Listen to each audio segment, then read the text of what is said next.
आपला सण असले बदनाम करानं काम मार्केटमा पहिला पहिनच चालू आहे भाऊ, ती काही नवीन गोष्ट नाहीये.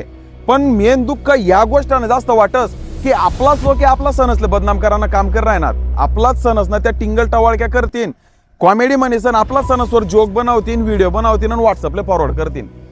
गटारी आमोशानं गटारी आमोशा करी टाकेले कार भो. गटारी आमोशा म्हणजे काय, गटारमा लोळानी आमोशाच आहे का? अरे दादा सो, आषाढी अमावस्यानंतर आपला आहारमा खानपानमा बदल करणं पडस, त्या दिनले गटारी आमोशा म्हणतस. गटारी आमोशानंतर दारू दरफडाक मांसाहार हे चालत नाही. सर्वासले एक विनंती करस भाऊ, जागरूक व्हा, जागा व्हा आणि आपलाच धर्माने टिंगल टवाळकी करणं बंद करा, मजाक करणं बंद करा. आपली संस्कृती लय मानचे, आपली संस्कृती ओळखा. गटारी आमोशाले गटारी आमोशाच म्हणा, गटारी आमोशा म्हणीसन आपला संस्कृतीनी बदनामी करू नका. जय कानदेश.